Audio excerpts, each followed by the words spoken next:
गरीब किसान की कहानी। एक गांव में रमेश नाम का एक गरीब व्यक्ति रहता था जो बहुत मेहनती था और अपनी मेहनत के बल पर ही अपने परिवार का भरण पोषण कर रहा था। रमेश के पास थोड़ी सी खेती थी।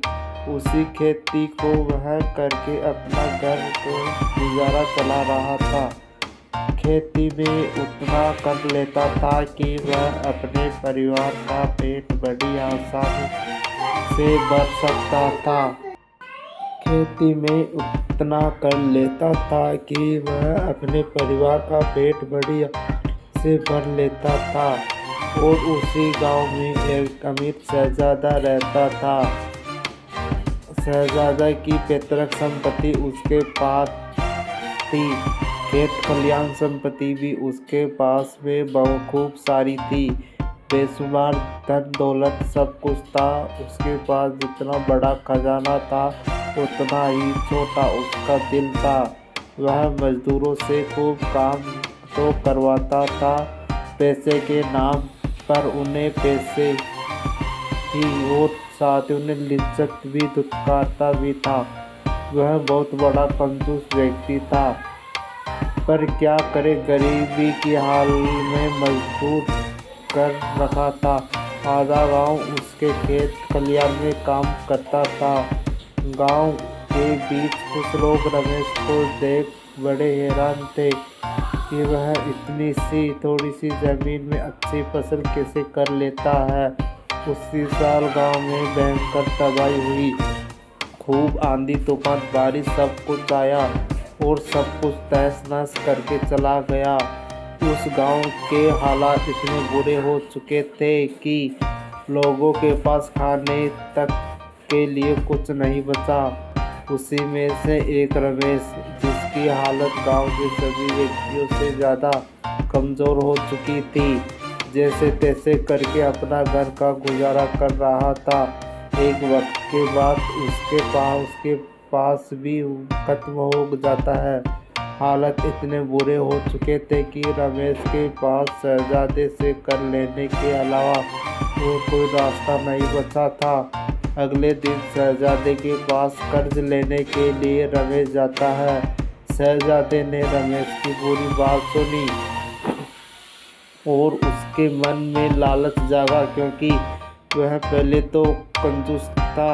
तो उसने सोचा क्यों ना मैं इसे कर्ज देने से बेहतर है कि मैं इसके अपने खेत में काम पर लगा लूँ, क्योंकि अगर मैं इसे कर्ज दे दिया तो यह कर्ज कहाँ से लौटा कर देगा। इसके पास तो इतना बड़ा खेत भी नहीं है। उसने रमेश से कहा कि रमेश, मैं तुम्हें पैसे तो नहीं दे सकता, तुम्हें अपने यहाँ नौकरी पर रख लेता हूँ और मैं तुम्हें सिर्फ 2000 महीने के दूंगा। पर रमेश ने कहा, जो दूसरे के मजदूर लोग हैं पर काम कर रहे हैं उन्हें 3000 मिलता है और ऊपर से उन्हें गेहूं की बोरी भी अलग से दी जाती है। शहजादे ने कहा कि देखो रमेश, मुझे दूसरों से मतलब नहीं है। तुम्हें अगर काम करना है तो करो, वरना पास में बहुत मजदूर है काम करने के लिए। रमेश मरता ना तो क्या करता। अपने मजबूरी और परिवार वालों का पेट पालन करने के लिए शहजादे को हाँ कर देता है। रमेश के जाने के बाद शहजादा बहुत ज़्यादा खुश होता है और सोचता है कि अब मैं इससे खूब काम कराऊंगा, क्योंकि इसके किस्से मैंने सुने हैं और इसे ऊपर से पैसे भी कम देने पड़ेंगे। बहुत तो डबल ज़्यादा फायदा होगा। अगले ही दिन रमेश शहजादे के यहाँ पर आया, नौकरी करने लगा। रमेश खेतों में खूब मेहनत करता और उसकी मेहनत के बल पर उसने 6 महीने का काम सिर्फ 4 महीने में खत्म कर दिया। अब यह बात शहजादे को पता चली तो शहजादा बहुत खुश हुआ, लेकिन उसके अंदर बेईमानी का ईमान डगमगाया गया। उसने सोचा, अब इससे मेरा काम 6 महीने का 4 महीने में कर दिया तो क्यों ना 2 महीने के पैसे बचा लूँ। और मैंने इसे मना कर देता हूँ। अब मुझे तेरी ज़रूरत नहीं है।